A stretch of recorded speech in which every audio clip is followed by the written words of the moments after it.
各位网友，大家好，今天是2021年6月18号，星期五，欢迎大家参加王健每日观察直播1的节目。我们今天有3个主题，第一个，美军怎么看待解放军武统台湾啊？第二个，中共100年党庆临近，治安不敬，气氛消煞。第三个是不知名的富豪交易神迹，他那个交易非常的令人震惊啊。那我们讲讲这个，先讲美军怎么看解放军武统台湾啊。美国参谋长联席会议主席马克·米利上将6月17号表示，中国在短时间内对台湾发动军事攻击的可能性很低，解放军还需要一段时间才能发展出足够的军事能力。虽然外界高度关注这个中国军方在台湾附近的活动，而且一些军事分析家也认为，台湾海峡可能是当今全世界地缘政治紧张度最高的地区。但是米利将军说，他说中国大陆近期的举动并不令人过分担忧啊。米利将军是和这个美国的国防部长奥斯汀联袂出席美国参议院拨款委员会的听证会。因为要说服美国国会同意明年的这个国防预算7150亿美元。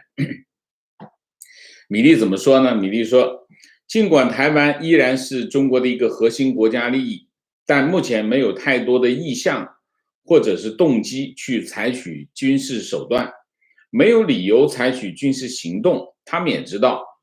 所以我认为这种可能性在中期和短期的未来可能性很低。他说，就能力而言，我评估中国发展实际的，而不仅仅是唬人的能力，通过军事手段夺取台湾，还有一段路要走。然后这个参议员霍利咨询米利说，如果解放军攻台，美军是否可以保证保卫台湾？米利这么答，他说，我可以向你保证，如果这是根据台湾关系法做出的政治决定，答案是我们拥有这样的能力。米利说，解放军攻台绝不是容易的事情，若要武力攻台，解放军需要横渡台湾海峡，而台湾海峡具有相当多的兵力，要夺取像台湾这样大小的岛屿，有这样的军力和人口，行动格外的复杂和困难，那样做非常困难。那霍利就问，倘若台军无法独自阻止解放军，美军是否有军事能力阻止对台湾的军事行动？米利答，有啊。这是整个参谋长联席会议主席米利这对这个解放军攻打台湾的整体的回应这个回应总结就是2条。第一条，解放军现在还没有能力攻打台湾那么这是第一。第二，如果台湾方面没有办法独自抵挡的话，美军完全有能力阻止解放军这么做然后就是参议员沙利文咨询国防部长奥斯汀，美国国防部是否将中国议题当成优先考量，或者被气候变化等其他议题干扰？奥斯汀国防部长说，我们现在最关注的军事威胁就是中国。你已经听我这样表态大概有100遍了吧？奥斯汀说，7150亿美元的国防预算，重点就是认清中国的挑战，其中包括太平洋威慑倡议所需要的50亿美元。这笔资金将用于美属关岛的岸基宙斯盾导弹防御体系、夏威夷的新雷达防御系统，以及更多的情报、侦察、弹药等支出，以及与盟友和合作伙伴的培训和演习等。国防部将重整美军，以更好的与中国竞争，更好的帮助各个部门负责人为全政府应对中国挑战做出贡献。这是奥斯汀的整体表述。那美军针对中国采取了什么行动呢？拜登上任以后专门去第一个访问的政府部门是国务院，第二个就是五角大楼国防部。拜登去国防部之后1月份我印象中是2月份，好像是2月份然后就宣布在国防部宣布，国防部成立一个新的工作组，并任命叫拉特纳出任这个工作组的组长，协助奥斯汀审视美国的战略、作战概念、科技、军事态势，以应对中国的军事威胁。然后拜登总统今年4月提名拉特纳就是刚才讲的这个负责这个中国工作组，他一直是拜登的顾问出任国防部负责印太事务的部长助理那么拉特纳6月16号在参议院军事委员会听证会上作证他说他认同拜登总统暂定的国家安全战略指南中对中国的描述。他认为中国是唯一能够集中经济、外交、军事和科技力量，对稳定和开放的国际体系实施长期挑战的竞争者。这是一个定位他说如果这项提名得到核准，就是他如果能够出任这个部长助理，他会支持国防部长奥斯汀和副部长希克斯应对中国这个美国国防部面对的步步紧逼的头号挑战。根据中国工作组提出的建议，美国国防部长奥斯汀6月9号下达了一道内部指令，要求国防部采取一系列行动以应对中国的挑战。实际上呢，中国工作组用了4个月的时间整理出一份美国国防部针对中国的一系列的这个调整。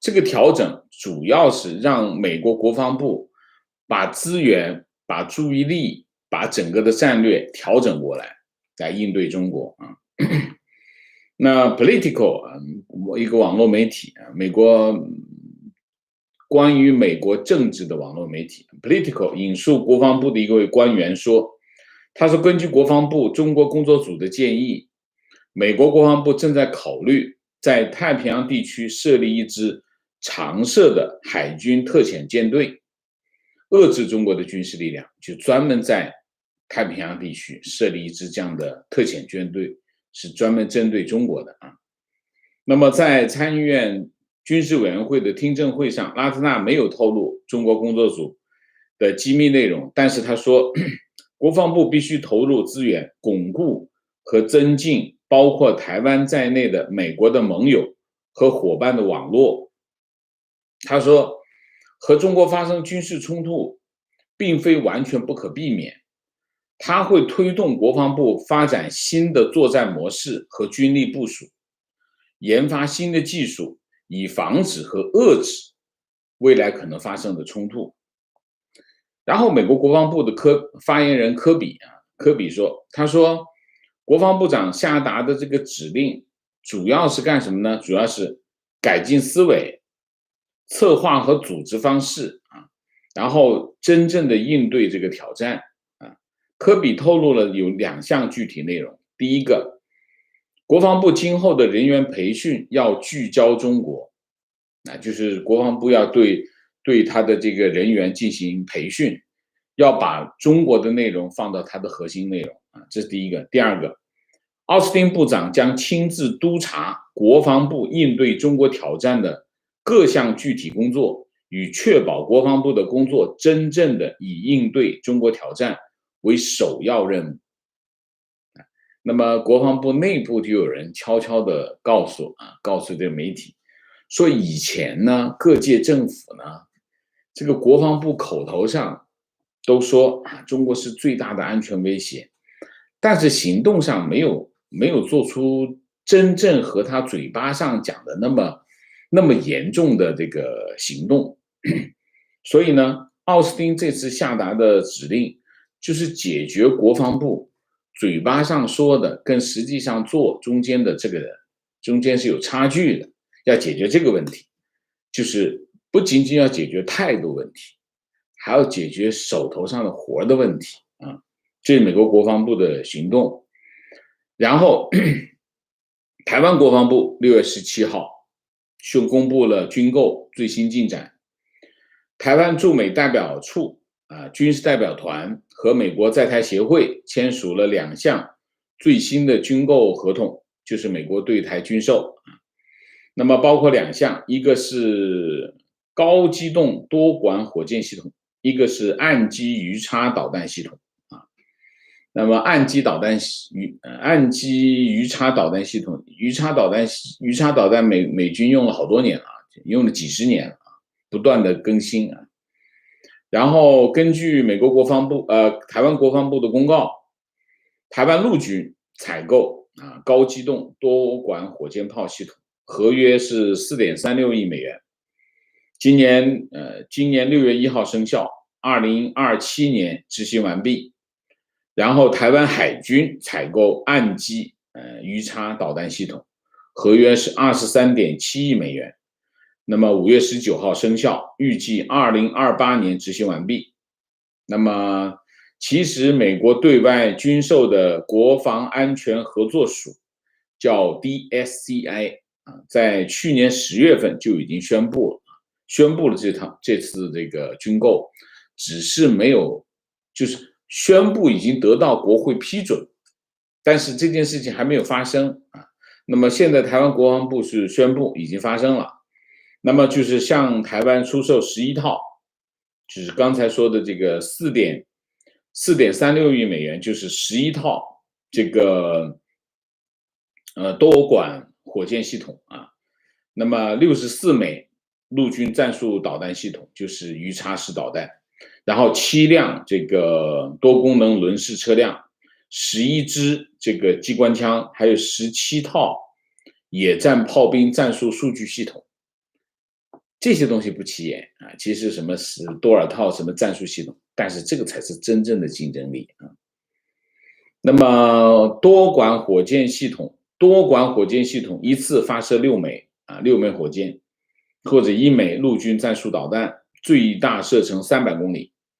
那么可以移动，最快开85公里，压制敌方的炮兵阵地、防空阵地、轻型装甲和部队集结那么鱼叉导弹是射程200到300公里，岸基机动就是它就在陆地上，机动是什么？就装在汽车上跑来跑去，你找不到它那么机动，然后它就是发射这个，它在车上发射呢，针对飞机、港口和港口的船只台湾海峡100多公里，那么这些武器有300公里的射程，什么意思？就是它部署在台湾的沿岸，可以深入大陆的内部攻击它的内陆，主要是集结炮兵阵地主要是这个那它是一个具有延伸性攻击能力的防卫武器可以这么理解那么这是对台军售。第4，美国的地缘政治战略。那么美国的地缘政治战略实际上呢，总的方向是什么？总的方向就是美国建立一个民主价值观联盟，应对中国的挑战，这是总的大方向就以民主价值观联盟为大方向。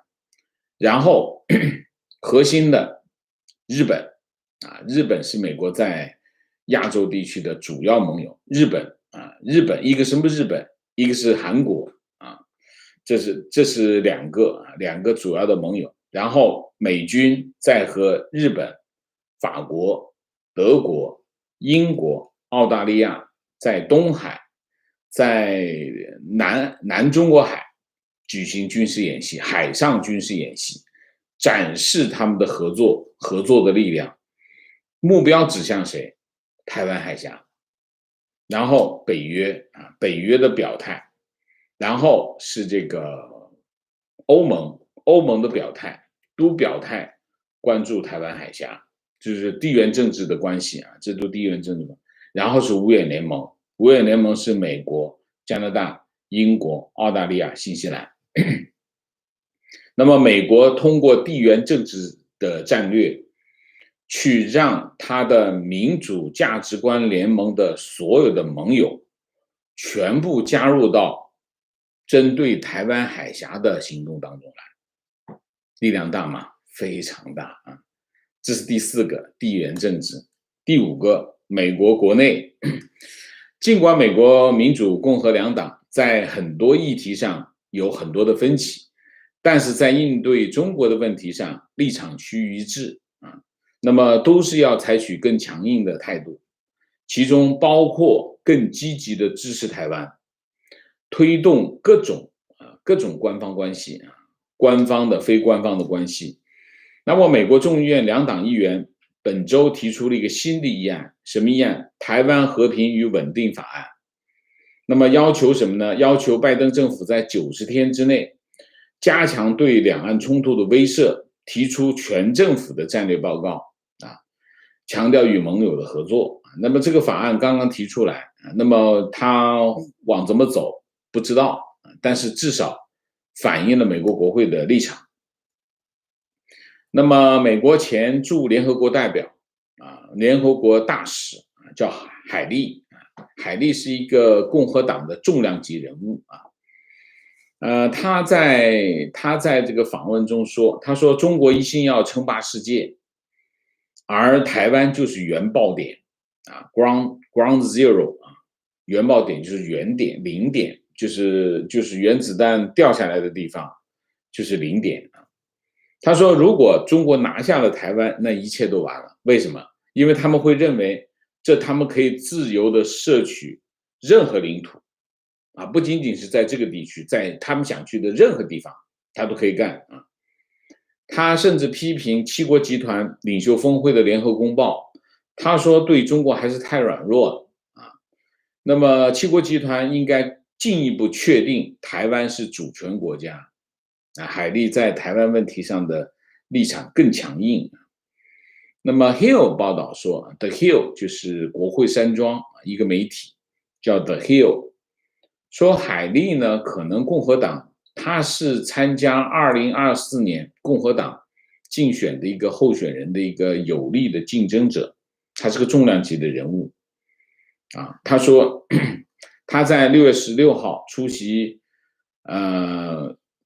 众议院共和党研究委员会叫 RSC 闭门会议的时候，他是这么说，他说美国必须对中国采取更有力的行动啊。首先是与印度、澳洲、日本、南韩和加拿大等盟友一起组织起来，抵制2020北京冬奥会。他说，如果我们不抵制，那么不做一些事情来呼吁他们，台湾就是下一个啊。所以海利非常的强硬啊。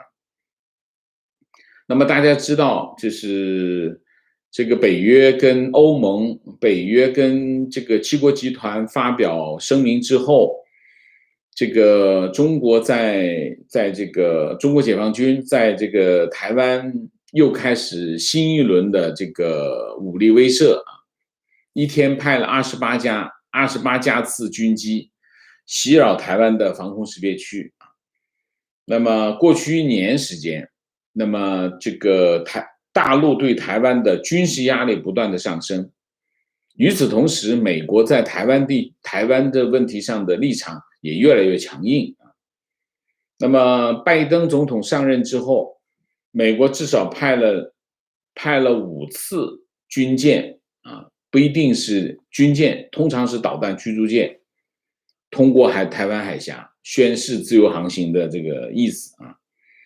那么日本和美国表示要支持台湾的稳定，澳大利亚也表示，如果中国入侵台湾，澳洲将会履行支援美国和印太地区的协议，因为他们这有军事同盟关系。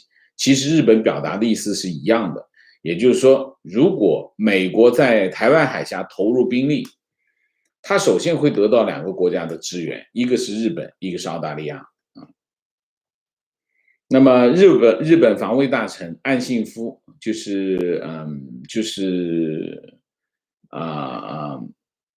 安倍前首相的亲弟弟。岸信夫17号透过这个视频向这个欧洲议会安全保障和防卫小组委员会做一个发言。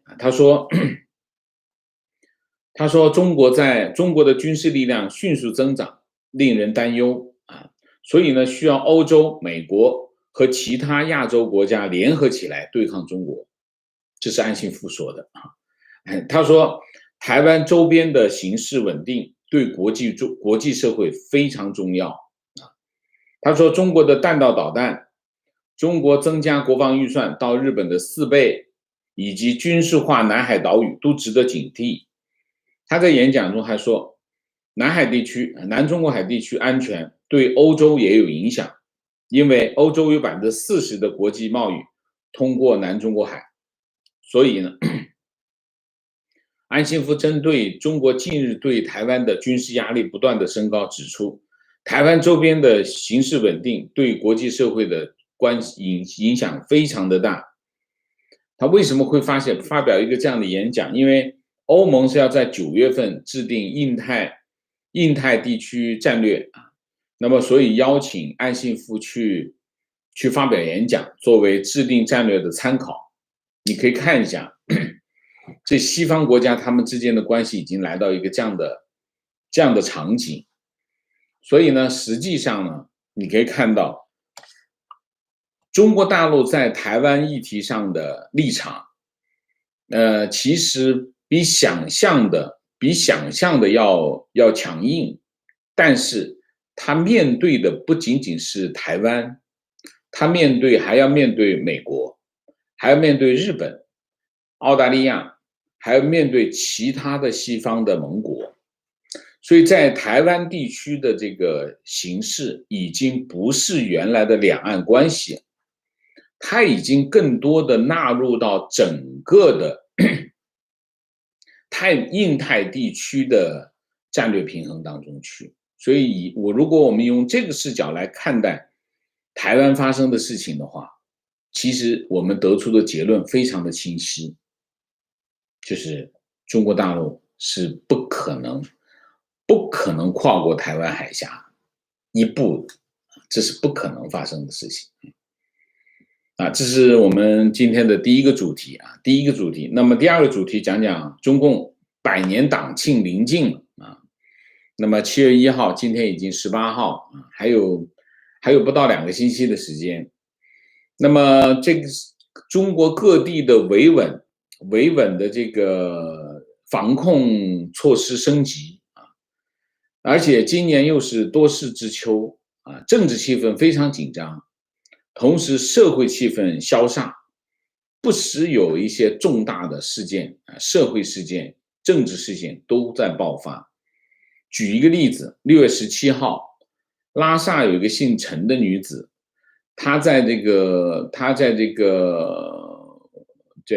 微信上发了一个牢骚，因为她收到交警的罚单，她就骂了一句，她说：“你妈的，你到底有多缺钱？”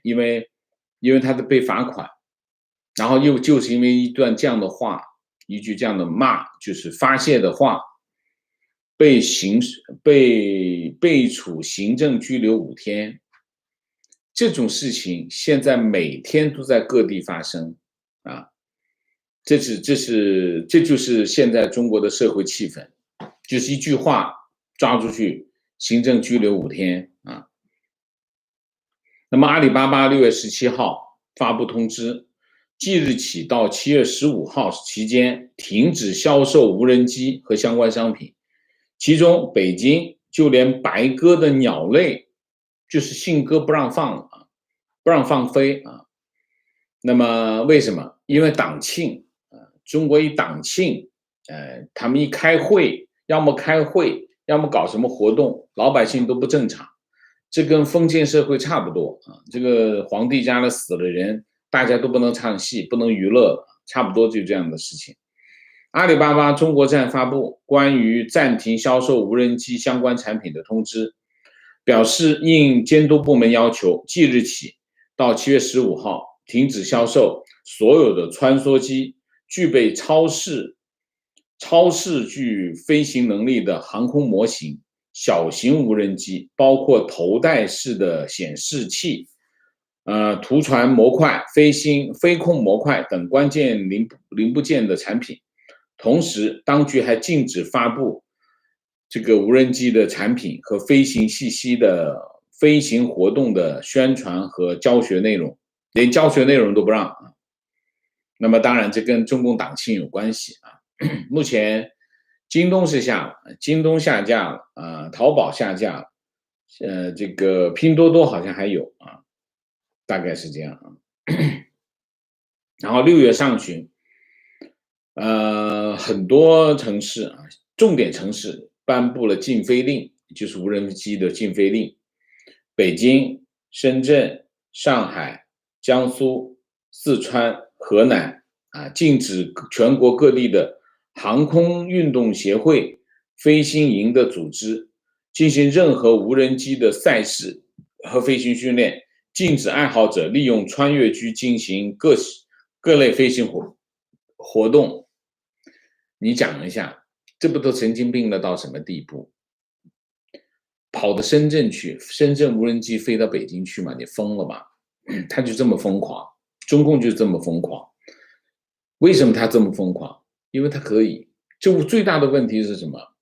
最大的问题是他可以这么干。你这个叫什么？中共100年党庆，你不就是天安门那一块搞活动吗？你甚至全北京市都不用啊，你为什么要搞成这个样子啊？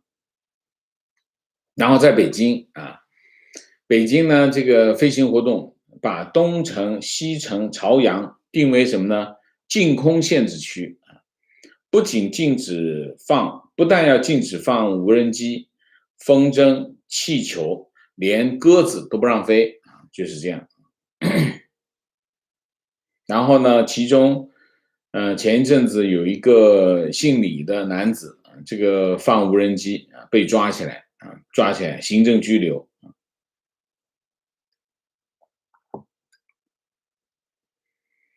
就开始维稳了啊，开始维稳。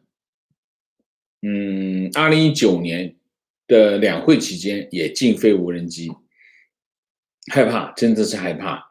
为什么为什么要禁飞无人机？说是有什么说法呢？说小型无人机没有购买限制啊，那么容易被利用啊，作为搭载危险品的工具。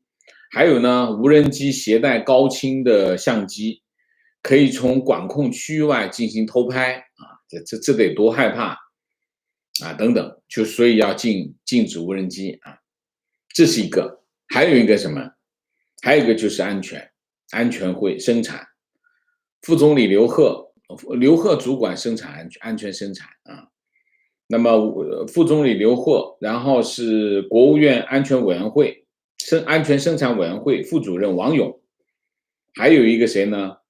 公安部长赵克志出席了这个最近召开的这个安全生产会议啊。那么说什么呢？会议说，近期安全事故接连发生，安全生产形势严峻，要求遏制重特大事故，然后深入开展化工和矿山、燃气管道、工业园区、危险化工品的运输、道路交通安全领域的安全整治，全面排查治理各类重大风险的隐患。为什么？中共党庆啊，咱一党庆都神经病啊。然后呢，就要求提出各种要求啊，这个强化社会层面的防控，坚决防止发生极端暴力事件。为什么这么说啊？不断的在发生啊。扎实提升这个安全水平，然后巴拉巴拉巴拉一堆。那么最近发生的重大安全事故是什么？就实验室6月13号发生燃气大爆炸，25人死亡，138人受伤，其中37人重伤。那么这是近年来最大规模的爆炸之一啊。那么这个国务院安全生产委员会决定挂牌督办，然后呢，这个2015年天津港大爆炸记得吗？那个大爆炸就像一个美军在阿富汗扔下的那个重磅炸弹，那个爆炸不得了，死了173人。2015年，2013年，山东青岛发生输油管大爆炸，60人死亡啊。那么这里面说我们讲这个死亡人数真实吗？没有一个是真实的。特别是那天津港的大爆炸，说了173人死亡，那绝对是不可能的。当时很多记者在现场。2017年，贵州市燃气管道爆炸，跟这个实验室差不多，8人死亡。那么最近还有一件事情，就是5月22号，甘肃省白银市景泰县举办的这个100公里越野赛啊。那么这场越野赛死了21个人啊，8个人受伤啊。这是我们看的体育比赛里面死亡人数最多的一次了。那么1986年也出现过重大的伤亡，当时是10人死亡，叫中美长江漂流，也死了很多人啊。就中国才会发生这样的事情啊。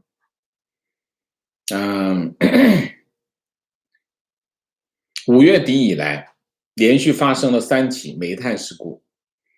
然后煤炭事故之后呢，这个河南省煤炭安全监管升级，关了多少个煤矿呢？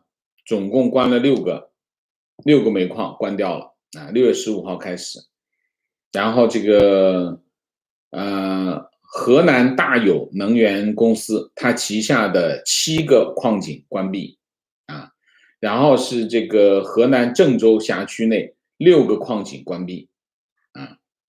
总共涉及多少呢？总共是涉及到2300万吨的产能啊。然后复产不知道什么时候啊，主要分布在三门峡、洛阳、郑州这几个地方啊。国家安全生产委员会18号约谈了山西分管这个生产安全的负责人，山西省的应急厅，宜州市政府、吕梁市政府的主要负责人。然后说什么呢？说6月10号，你看都没报道啊，这都是没报道。山西省宜州市代县大鸿才矿业发生重大透水事故，造成13人遇难啊，这是6月10号。6月16号，吕梁市临县发生冒顶事故，冒顶事故就是这个矿井塌下来，叫冒顶事故。那么被困7人全部生还啊，然后就开始训斥他们啊，大概是这样。所以你可以看到，中共今年呢，其实流年不利，然后就是所谓的100年大庆，事故不断。我们不知道这是天意还是现世报，大概兼而有之啊。那么中共呢，对社会的管控越来越激烈啊，手段越来越猛啊，所以我们看到整个气氛非常的不好，叫萧煞之年啊。我顺便再讲一个这个爱国青年刘思彤的事情啊，大家都看到过了吧啊。我们讲一下这个故事啊，蛮好玩。有个自称叫爱国青年的刘思彤，他他在北京啊举报，跑到派出所去举报，说举报台湾有一个 YouTube 叫摄图日记啊，摄图日记涉嫌宣扬台独，结果呢，这个派出所呢就说你翻墙啊，你翻墙是吧？罚你3000块。刘世彤然后就痛哭啊，痛哭，然后就把这个检举的过程的录音，这个刘世彤还是很有意思啊，他在去检举的过程，居然把整个过程给录了音，然后呢，他回来呢就痛哭，痛哭之后呢，就把这录音给放上网。他不检举这个台湾的 YouTube 叫摄图日记嘛，摄图日记就把他的录音再拿来消遣一番，非常搞笑。那么，然后他就他说这个录音上这么说，他说我用一个音乐视频的时候，无意看了一看，就比较愤怒，想举报啊，他就故意呛咱们这个大陆人说你举报就会被抓，说公安就问他你是通过什么渠道看到这个的？他说我通过网络，你是什么网络？然后我就 YouTube 油管，你怎么上油管？这公安就开始逗他了。他说他有这个网络加速器，加速就能浏览一些，比如说音乐。公安就说翻墙本身是违法的，你知道吗？他还不死心，他还在说，就意思就是这个反动要对对这个摄图日记进行这个控制。没想到公安教训他一通，说公安说 YouTube 本身就不让上。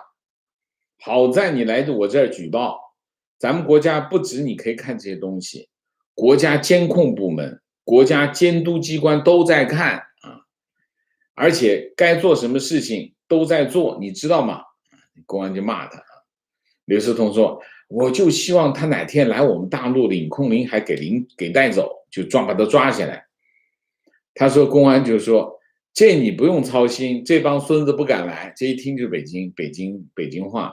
就非常搞笑，什么意思？其实呢，你可以看到，所谓这些叫粉红也好，所谓的这些派出所也好，其实你把这事情放上来一看，都是笑话，都是笑话。另外，我们再讲一个很有意思的，我一定要跟大家讲一下啊。美国期货商品交易委员会叫 CFTC， 那么最近在审查的过程当中，发现了一个香港的神秘人物啊，他的这个神秘人物没有名字，因为要交易保密，呢，但是那个账户是知道的啊。这个交易账户的资金超过1170亿美元，厉害吗？非常厉害，创造了历史记录。然后这个人不知道是谁啊，不知道是谁，他肯定是亚洲首富啊。那么实际可控制的资金量已经超过了谁呢？就是他持有的现金肯定比这个世界首富贝佐斯还要多啊。那么 CFTC 说，目前不知道这个人是谁，也不知道他是哪个国籍，因为这个只知道他的交易编码。这个人呢，这个人也可能是个机构，他是2003年在香港交易所开设账号啊，然后进行什么呢？黄金现货交易。在过去的18年当中，他年化收益率高达14.5万倍，这个创造了交易记录啊。然后呢，这个 CFTC 已经向香港交易所发函，要求对这个人在交易过程中是否存在违规进行调查，并且要求这个香港香港证监会配合转交这个人的开户资料。那而且呢，他这个CFTC 说，他说这么大的资金规模哈，肯定如果他进入一些市场交易的话，肯定会引起很大的震动，因为1000多亿美元。但是呢，很奇怪，过去10几年都没有人发现，所以他查完这个交易记录之后，发现它每次交易量都很低，它并不是1000多亿上来就几百亿，没有，很低，然后用复利的方式累积财富啊。但是奇怪的是，开户18年，这个账户只通过渣打银行取过几千万美元而已。他有1000多亿的这个资金，可是他只取过几千万美金，很奇怪。如果大家把这个交易记录拿来看，那巴菲特真的是比巴菲特呢强不知道多少倍啊！大概就是这样，这个蛮有趣的，跟大家分享一下啊，很有意思。好，那我们今天的主题就讲到这里，我们下面进入互动。进入互动之前，温馨提示请大家点赞，请新来的网友订阅，请大家加入我们的会员，支持我们做更好的节目。那么进入互动之后，请大家不要聊天，4个情况、问题、观点、情绪明谢刘玲，谢谢打狗人，谢谢精神细腻萨格尔王，谢谢十月天，谢谢老王，谢谢相信邪不胜正，相信发达国家的觉醒将抵抗中共把红旗插遍全球的行动，相信台湾民主长存。是的观点，看到香港为了争个自由，人民没有武器，只能靠买份苹果日报支持理念，而这份支持也正摇摇欲坠。反观台湾，国民党摆明了亲共，却还有很多人支持，非常痛心。难道这些人没看到香港的现况吗？香港人在反送中运动当中已经跟台湾人说过，打过招呼了，特别是在去年大选期间香港人跟台湾人说，他说关于中共的一国两制，我们只能示范一次。所以多么悲伤的话所以台湾人要听这个话，一定要听。关于一国两制，关于中共，关于中共的承诺，关于中共的本质，香港人只能示范一次请问王老师，中共和以前的封建帝王最大的区别在哪里？以前的封建帝王似乎只是想巩固政权，对外扩张兴趣不大，但是中共除了巩固政权，还想红旗插遍全球。那么他们红旗插遍全球最后的目的是什么？最后的目的就是他的领土他的控制范围更大了，到处都是红旗很高兴很爽全世界大同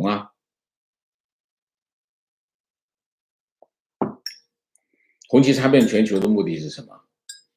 实现共产主义就红旗插遍全球了。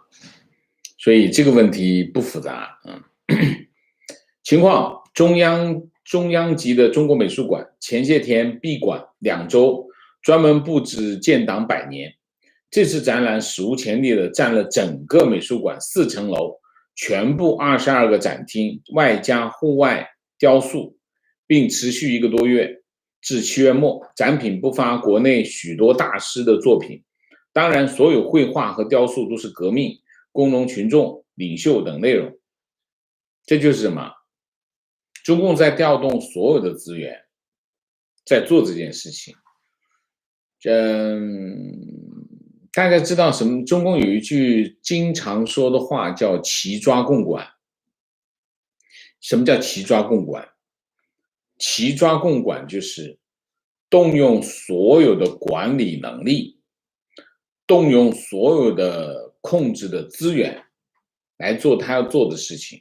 所以通常中共要做一件事情，出现的问题通常是力度过大，用力过猛，因为他一抓就齐抓共管。所以你可以看到中央美术馆中国美术馆也开始干这种事情那他所有的事情都，你看中共建党100年这件事情，可能所有的领域，你要是在北京生活的话，你基本上那段时间，可能这段时间你啥都看不到，只看到这个主题。这就是我们经常讲的，不要高估中共的实力，但是不要低估他的决心，讲的就是这个观点，今年事故多，不是现世报，中共的罪恶不应该报应在普通民众身上，而是高压之下一切政治挂帅的必然结果，包括安全都不在考虑范围之内。官员又怕出事又不作为，最后的结果一定会出事。都已经出事了，还不是现世报，而且报在什么普通百姓身上？那当然，那你报在哪里呢？你当然你看的辽宁有人开个电动车跑到这个阜新市政府门口爆炸，但是大部分发生的不在市政府门口啊，所以这就是可能现世报讲的看这个层面是哪个层面啊？情况现在国内的举报文化真的很盛行。上次袁隆平去世，我只说他是一个被神化的牌坊，就被举报到封号了。观点：举报涉图日记的粉红很可怜，中共不但对他洗脑，而且限制他的资讯来源，才造成如此可笑的行为。中共真的十分可恨。你可以看一下，就是这个举报人他的行为。他的行为和举止其实蛮奇怪的啊，蛮奇怪的。第一个，你可以看他的行为非常的幼稚啊，那大概是洗脑洗抽筋了吧？一个，他的行为非常的幼稚，他对事情的看法有点偏执啊，又幼稚又偏执。然后你可以看他对事情的观点。非常的简单，所以这是一个，大概我觉得这是小粉红的核心特征，就这3点：一个偏执，一个幼稚，而且他的获得的信息非常的少和单一。可是这个人居然又翻了墙，翻了墙还这样啊！观点大学里没有太多建党100年的内容，身边的人也不太关心。感觉共产主义在年轻人眼中也就那样，共产党更多的还是利益集团。OK， 情况：北京现在各种话剧、芭蕾舞都是红色题材。OK， 提问：最近一直在全国各地跑，经济一片萧条。青岛下面的胶州市啊，胶州半岛的胶州市，110万人口的城市，当地比较知名的商场一共5层，基本关掉了4层。还有超市有些人流量，感觉经济下滑的相当厉害，感觉经济马上崩塌了。接触了大部分中型老板都在缺钱，都在崩溃边缘。请问王老师，接下来中国经济是不是还会一直往下走？经济这个形势，房价还能支撑吗？从5月份的数据来看，我们昨天的题目讲过啊。5月的数据显示，中国经济已经筑顶了。就上半年中国经济还不错，一个房地产炒了一把，然后出口订单还挺好，因为其他国家还没恢复。那么中国经济上半年到了5月份就筑顶了，筑顶意味着什么？下半年就会往下走了。所以你看到的情况已经是最好的情况，下面再往下走啊。那么这个形势房价还能支撑吗？我大体上的判断是什么？中心城市人口还在增长，所以它的房价呢未必有那么明显的波动啊。但是不是中心城市，我觉得房价有可能像石头一样往下掉啊。为什么？因为人口在下降，人口下降，人都往哪里跑？大家知道，越不是中心城市，最大的问题并不是这个城市能不能住的问题，是他有没有工作的，能不能找到工作的问题。如果他找不到工作，在这个城市里面，如果他没有一个非常强势的产业，这个城市是没办法维持那么多人口。那他因为他在这里找不到工作，他怎么在这里待呢？他就往中心城市跑。所以呢，未来一段时间比较长的时间，你会看到中国人口在向大城市聚集，而非中心城市就会人口在减少。当人口开始减少的时候，房价就支撑不住。所以这是房价会从这些边缘性的城市开始往下掉。但是中心城市它的房价会现在不好说的，最不能判断的就是北上广深这几个中心城市，他们的情况是什么情况？但是如果周边城市持续在下跌的话，中心城市也会受到波及。所以房价这个问题现在是非常的敏感，非常的敏感。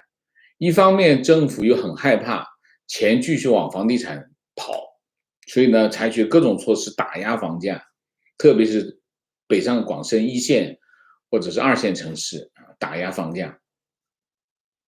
但事实上是现在钱都在往房地产跑，因为其他的产业根本不挣钱，所以这种效应更明显。但是呢，政府又很担心，如果你把房价打下来的话，那可能是灾难性的。所以现在这个情况就有点手鼠两端，情况就是这样。房价现在不好说，非常的敏感，也非常的不清晰啊，都有可能啊，所以没办法预测啊。观点曾经在台湾的军营待过，发现中共的治理和军营里的情况很像。中共，你在台湾的军营里待过，还是在中共的军营里？一切事物都是以军阶为标准，你只能服从长官的命令，不能轻易的违抗，因为合理的要求是训练，不合理的要求是磨练。久而久之，军阶最低的1、2等兵就养成不带脑只听口令动作的习惯，总觉得和当代的中国有几分相似。部队是需要服从命令，为什么？部队不服从命令就完蛋了，因为每个人手里都有枪啊。服从命令是一个军队的一个基本的管理规则，这是第一个。第二个，但是除了服从命令以外，这个军人到底他脑子里装了些什么，这就不一样啊。中共是人民军队忠于党，好笑吗？人民的军队，但是他去忠于党了，你这不神经病吗？这个你怎么逻辑上讲得过去呢？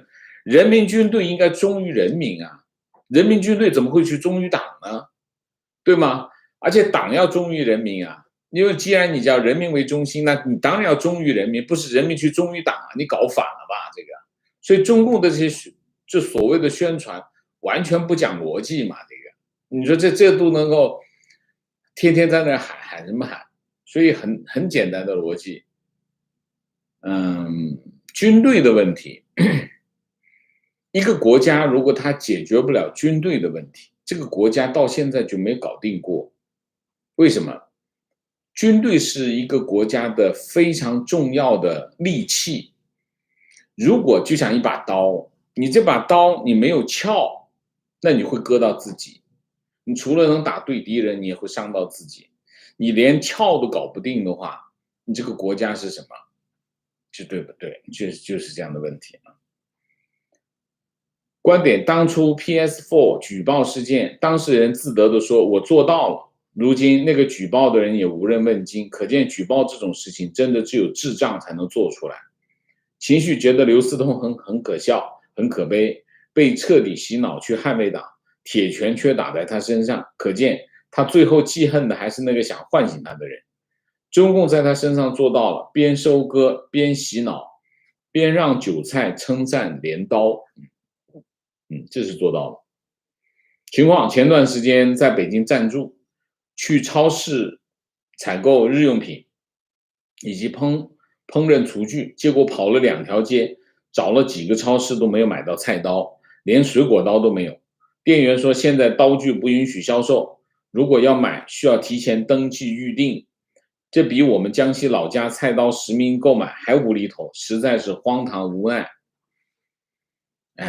我们以前听过元朝的时候是5户人家还是10户人家用1把菜刀，但至少你能买到菜刀。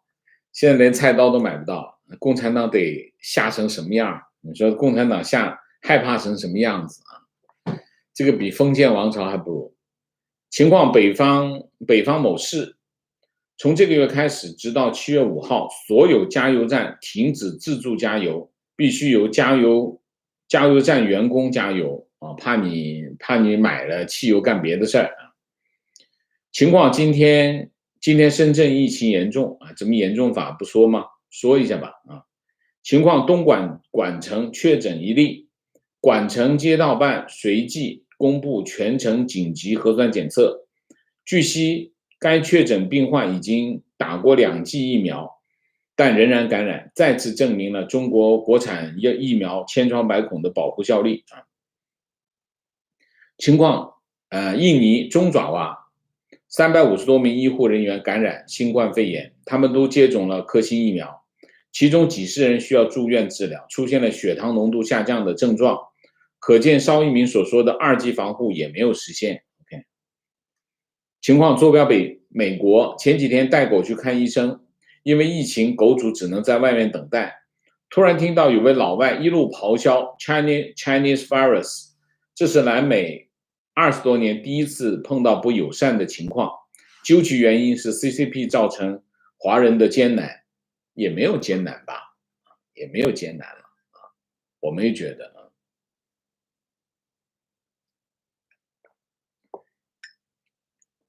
情况，北京小区要求办出入证，说是为了22、25、29号下午用。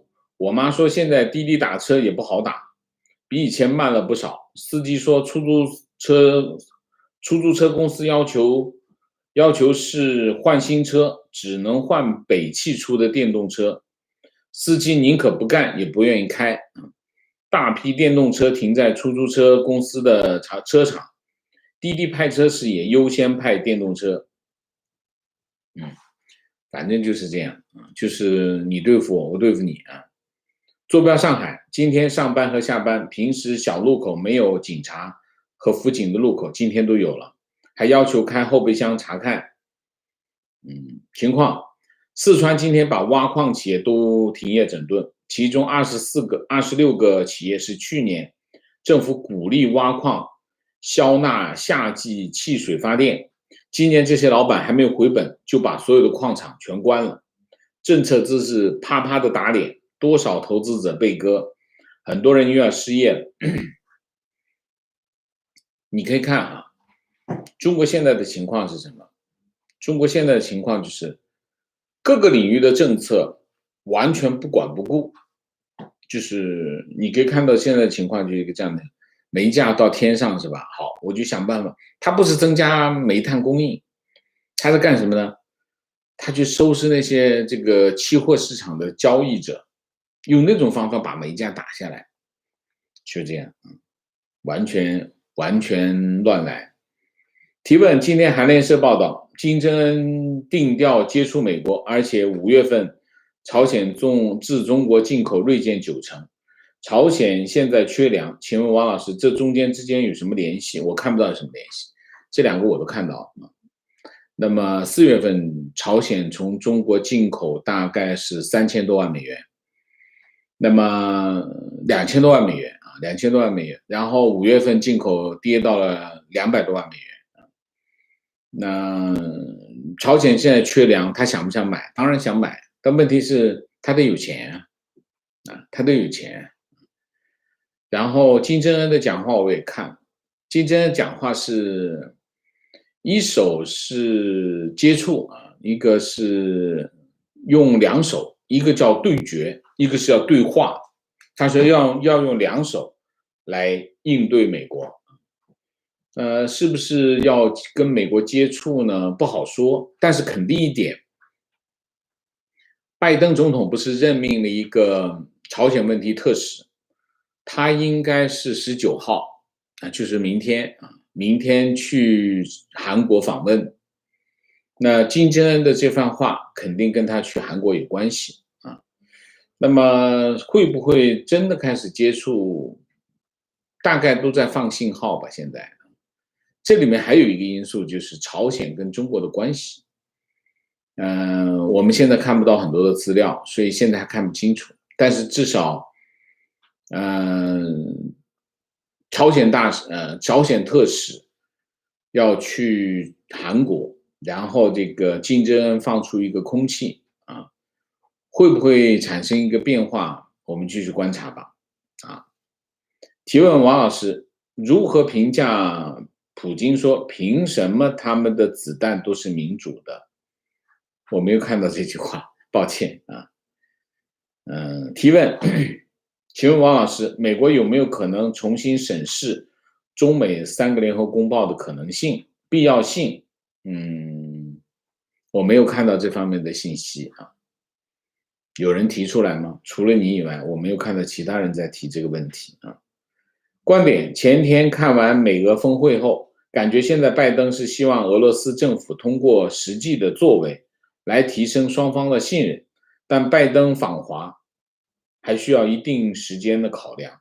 拜登什么时候访华？没有拜登访华嘛？毕竟俄罗斯还没有做出任何实际行动。拜登没有访华的计划，他只是说可以见习近平了啊。观点：躺平是罢工的进化版，罢工还能谈，毕竟是为了利益；躺平更狠，直接不谈了。要让躺下的人站起来可不容易啊。情况去年开始琢磨跳槽，现在终于有了眉目。希望新工作是最终能够留在美国的新一步。啊！感谢王老师的节目，陪伴了我近些年的迷茫，同样也是成长最快的一段时期。祝大家为了梦想的努力终有结果。这个周末麻省会升温，请王老师喝嘉宾的奶茶哦。OK， 谢谢。